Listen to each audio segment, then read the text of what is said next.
Bismillahirrahmanirrahim. Assalamualaikum warahmatullahi wabarakatuh. Rabbi shrah li sadri wa yassir li amri wahlul 'uqdatam min lisani yafqahu qawli. Qala al-muallif rahimahullah taala wa nafa'ani wa bi ulumihi wa bi ulumikum fi darini amin. Di sini saya pemateri pertama akan menjelaskan mengenai yang pertama kali turun surat yang pertama kali diturunkan. Maksud yang pertama kali diturunkan itu surat atau ayat? Mari kita bahas setelah yang satu ini.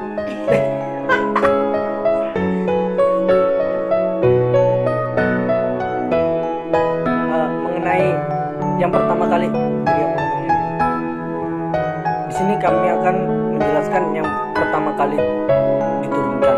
Maksudnya yang pertama kali diturunkan ini apa? Di sini kami akan membahasnya. Yang pertama kali diturunkan, pendapat yang paling sahih mengenai yang pertama kali turun ialah firman Allah Subhanahu wa taala. Iqra. Afdal kalau tidak bismillah ya. Bismillahirrahmanirrahim. Iqra bismi rabbikal ladzi khalaq khalaqal insana min 'alaq Iqra wa rabbukal akram alladzi 'allama bil qalam 'allamal insana ma lam ya'lam. Bacalah dengan menyebut nama Tuhanmu yang menciptakan. Dia telah menciptakan manusia dari segumpal darah. Bacalah, dan Tuhanmu lah yang maha mulia, yang mengajar manusia dan dengan pena. Dia mengajarkan manusia apa yang tidak diketahuinya. Quran Surat Al-Alaq ayat 1-5. Pendapat ini didasarkan pada suatu hadis yang diriwayatkan oleh dua syekh ahli hadis dan yang lainnya. Dari Aisyah radhiyallahu anha yang mengatakan sesungguhnya apa yang mula-mula terjadi bagi Rasulullah SAW adalah mimpi yang benar di waktu tidur. Dia melihat dalam mimpi itu datangnya bagaikan terangnya pagi hari. Kemudian dia suka menyendiri. Dia pergi ke Gua Hira untuk beribadah beberapa malam. Untuk itu ia membawa bekal. Kemudian ia pulang kepada Khadijah radhiyallahu anha. Maka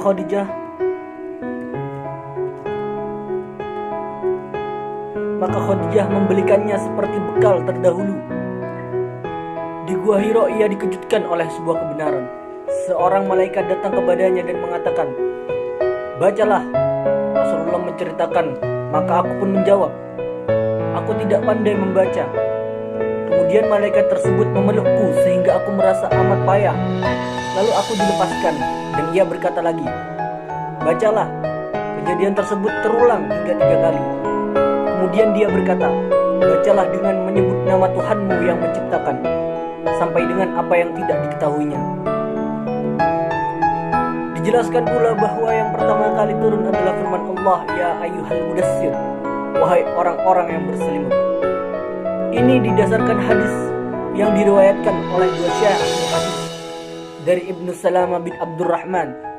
Dia berkata, "Aku telah bertanya kepada Jabir bin Abdullah, yang manakah di antara Quran itu yang turun pertama kali?" Dia menjawab, "Ya ayyuhal mudassir." Aku bertanya lagi, "Ataukah Iqra bismi rabbi?" Dia menjawab, "Aku katakan kepadamu apa yang dikatakan Rasulullah SAW pada kami."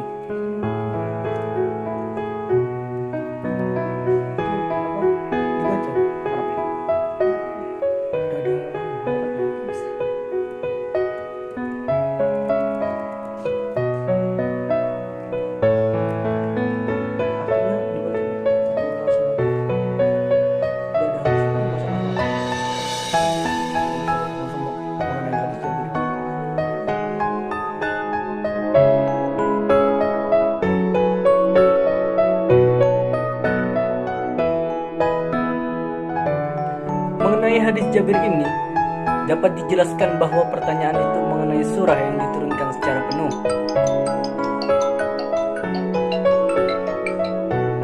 Jabir menjelaskan bahwa surah Al-Mudassir lah yang turun secara penuh sebelum surat Al-Alaq selesai diturunkan. Karena yang turun pertama kali dari surah Al-Alaq itu hanyalah permulaannya saja. Hal yang demikian ini juga diperkuat oleh hadis Abu Salamah dan Jabir yang terdapat dalam Sahih Bukhari dan Muslim. Jabir berkata, Sami'tu Rasulullah sallallahu alaihi wasallam wa huwa yuhadditsu an fatratil wahyi faqala fi hadisihi bainama ana amshi sami'tu sautan minas sama'i farafa'tu ra'si fa idza malakul ladzi ja'ani bihira jalisun ala kursi bainas sama'i wal farajatu fakultu zamiluni fadassaruni fa'anzalallahu ya ayyuhal mudassir, yang artinya aku telah mendengar Rasulullah sallallahu alaihi wasallam ketika ia berbicara mengenai keputusannya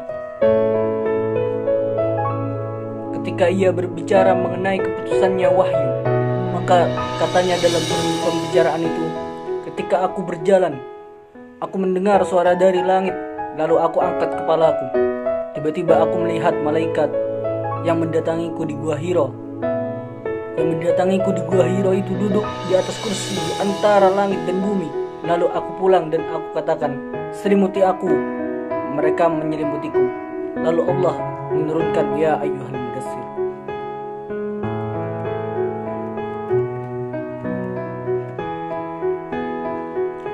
Hadis ini menunjukkan bahwa kisah tersebut lebih kemudian dari kisah Gua Hira.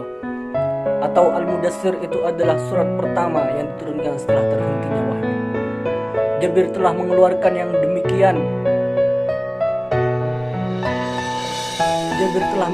yang demikian ini dengan ijtihadnya. Akan tetapi riwayat Aisyah radhiyallahu anha lebih mendahuluinya. Dengan demikian, maka ayat Al-Quran yang pertama kali turun secara mutlak ialah Iqra, dan surah yang pertama kali turun secara lengkap dan pertama diturunkan setelah terhentinya wahyu ialah Ya Ayyuhal Mudassir, dan surah yang pertama turun untuk risalah ialah Ya Ayyuhal Mudassir, dan untuk kenabiannya adalah Iqra. Dikatakan pula bahwa pertama kali turun adalah surah Al-Fatihah. Mungkin yang dimaksud adalah surah yang pertama kali turun secara lengkap. Disebutkan yang pertama kali turun adalah Bismillahirrahmanirrahim, karena basmalah itu turun mendahului setiap surah. Dalil-dalil kedua pendapat di atas hadis-hadis mursal.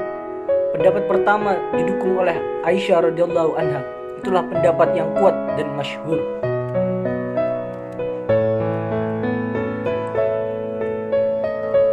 Az-Zarkashi menyebutkan dalam kitabnya Al-Burhan hadis Aisyah radhiyallahu anha yang menegaskan bahwa yang pertama kali turun adalah Iqra bismi rabbikal ladzi khalaq, dan hadis Jabir yang menegaskan bahwa pertama kali turun adalah Ya Ayyuhal Mudassir qum fa'anzir.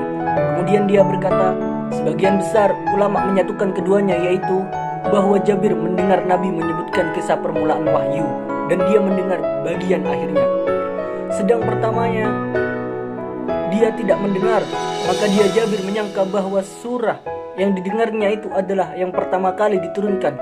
Padahal bukan. Memang surah Al-Mudassir itu surah yang pertama kali turun setelah Al-Alaq, setelah terhentinya wahyu.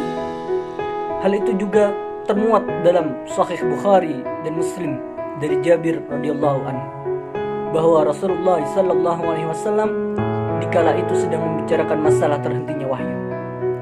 Di dalam hadis itu dia berkata,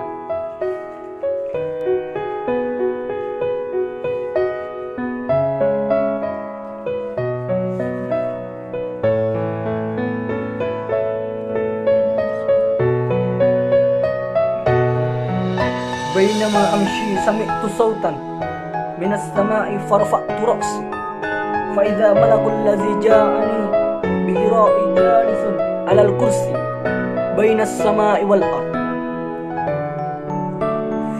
fajusistu minhu farqan faraja'tu faqaltu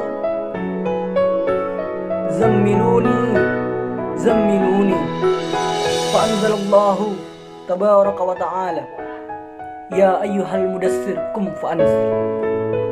Yang artinya, ketika aku berjalan, aku mendengar suara dari langit, lalu kuangkat kepalaku. Tiba-tiba yang datang kepadaku malaikat yang kulihat ketika di Gua Hira duduk di atas kursi yang terletak di antara langit dan bumi, sehingga aku merasa ketakutan sekali. Kemudian aku pulang dan aku berkata, selimuti aku. Lalu Allah menurunkan, wahai orang yang berkumpul atau berselimut, bangunlah dan berilah peringatan.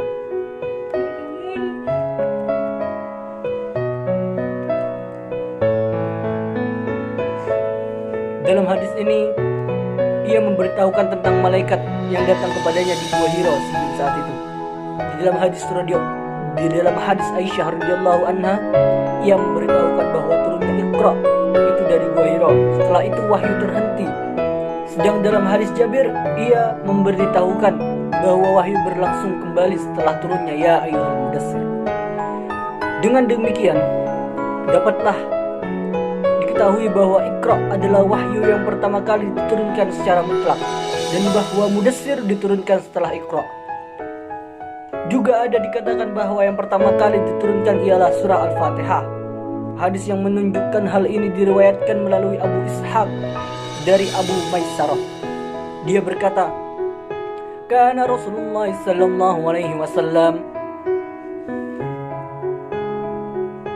idza sami'a sautan intalaqa hariban fadzakara nuzula malaki wa dzakara nuzula malaki alaihi faqalahu qul alhamdulillahi rabbil alamin la akhirnya. Yang artinya, Rasulullah SAW mendengar suara. Ia berlari menyebutkan turunnya malaikat kepada serta kata-kata malaikat itu. Katakanlah alhamdulillahirabbil alamin dan seterusnya. Qadi Abu Bakar dalam kitabnya Al-Intisar mengatakan bahwa hadis ini munqati. Maka tetap kuatlah pendapat yang mengatakan bahwa yang pertama kali turun ialah Iqra bismi rabbik. Dan sudah itu pendapat yang mengatakan bahwa yang pertama kali turun ialah ya ayyuhal mudassir. Cara menyatukan pendapat-pendapat di atas bahwa ayat yang pertama kali turun itu Iqra bismi rabbikal ladzi khalaq, dan ayat mengenai perintah tabligh untuk menyampaikan yang pertama kali turun ialah ya ayyuhal mudassir. Sedang surah yang pertama kali turun ialah Al-Fatihah. Hal yang demikian ini seperti apa yang termuat di dalam hadis. Yang pertama kali dihisab dari seseorang hamba ialah salat. Dan yang pertama kali diputuskan mengenai seorang hamba adalah urusan darah.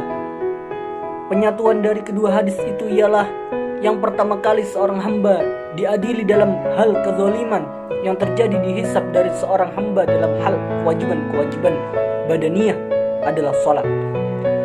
Juga dikatakan bahwa yang pertama kali turun mengenai kerasulan adalah ya ayyuhal mudassir, dan yang pertama kali turun mengenai kenabiannya adalah Iqra bismi rabbik. Hal itu disebabkan karena para ulama mengatakan bahwa firman Allah Iqra bismi rabbik itu menunjukkan kenabian Nabi Muhammad SAW. Sebab kenabian itu adalah wahyu kepada seseorang melalui perantara malaikat dengan penguasa khusus. Sedang firman Allah ya ayyuhal mudassir kum fa'anzir itu menunjukkan kerasulannya. Sebab kerasulan itu adalah wahyu kepada seseorang dengan perantara malaikat dengan penugasan. Assalamualaikum warahmatullahi wabarakatuh. Saya Tasya Banayatima dari kelompok 4. Saya di sini akan menjelaskan tentang ayat yang terakhir kali diturunkan. Banyak para ulama berpendapat tentang ayat yang terakhir kali diturunkan. Lalu, pendapat mana yang paling sahih? Salah satunya diriwayatkan oleh Al-Bukhari dari Ibnu Abbas berkata bahwa ayat yang terakhir kali diturunkan ialah ayat tentang riba. Ialah firman Allah yang berbunyi,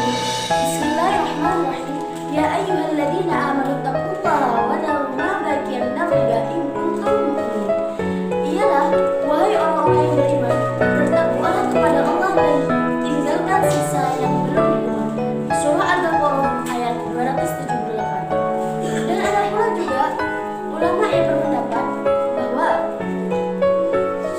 ayat Al-Quran yang terakhir kali diturunkan ialah firman Allah yang berbunyi Illallahi fihi turja'un yawma wattaqu, ialah dan takutlah pada hari kamu semua dikembalikan kepada Allah.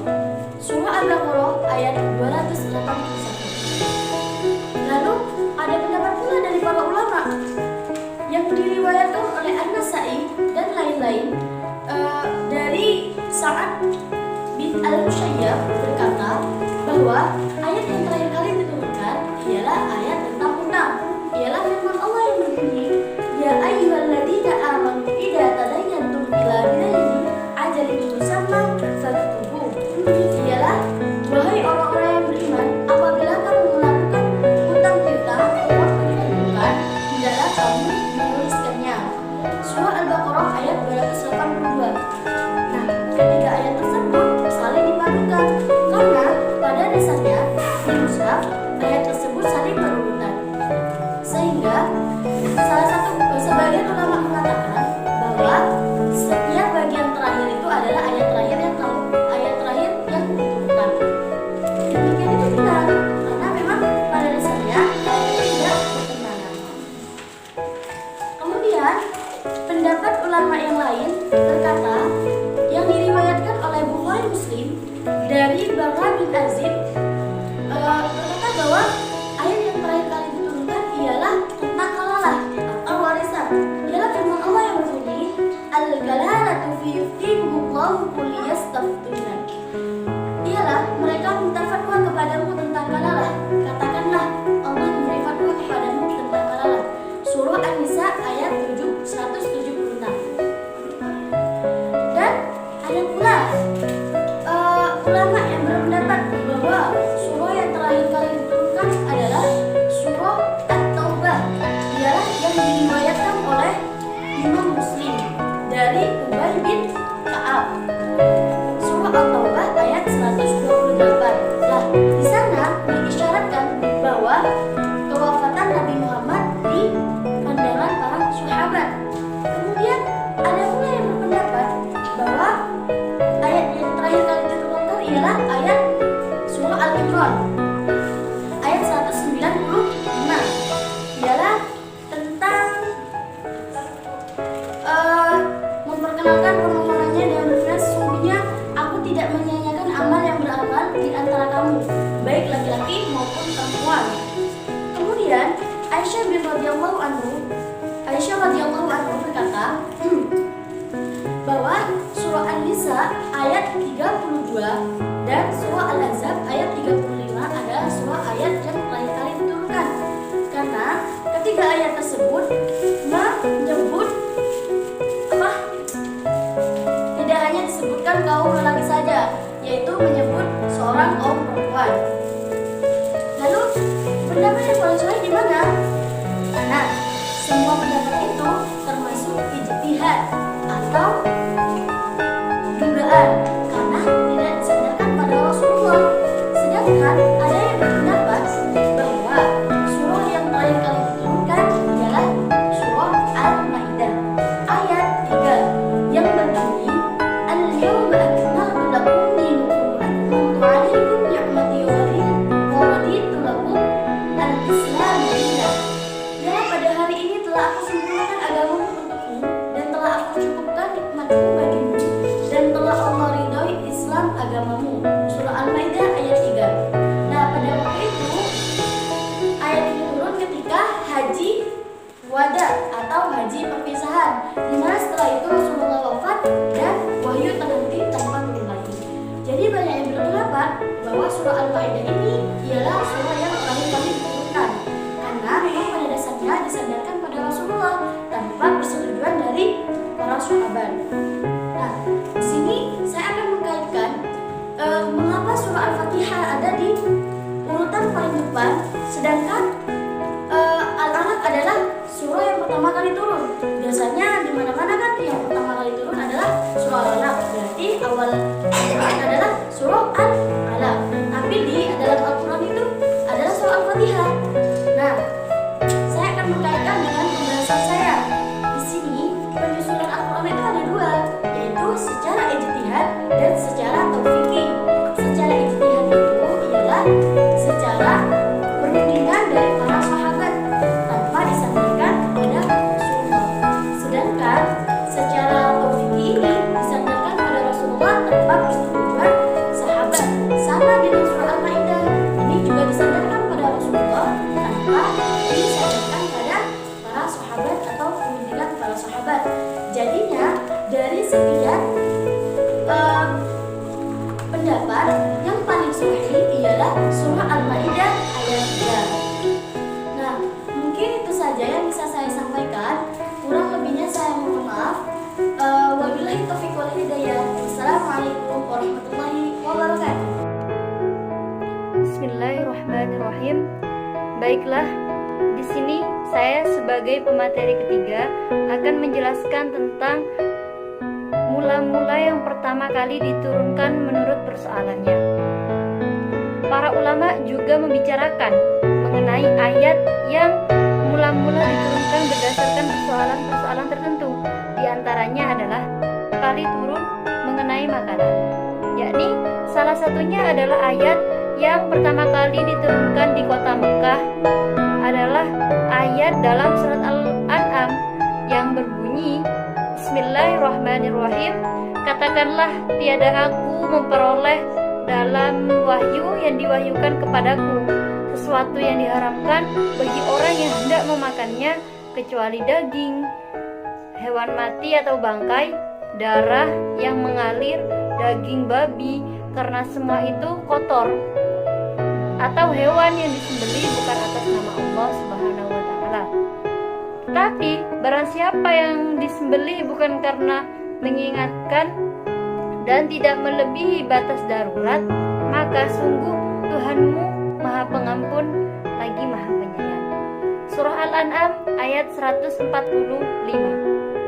Kemudian ada lagi pendapat mengenai ayat yang pertama kali turun mengenai makanan, yakni surat An-Nahl ayat 114 dan 115 yang berisi mengenai maka makanlah yang halal baik dari rezeki yang telah Allah berikan kepadamu dan syukurilah nikmat Allah jika kamu hanya menyembah kepadanya.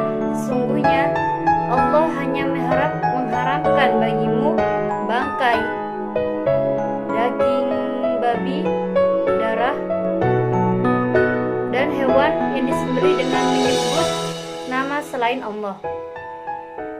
Tetapi barang siapa yang terpaksa memakannya bukan karena menginginkannya dan tidak pula melampaui batas, maka sesungguhnya Allah Maha Pengampun lagi Maha Penyayang.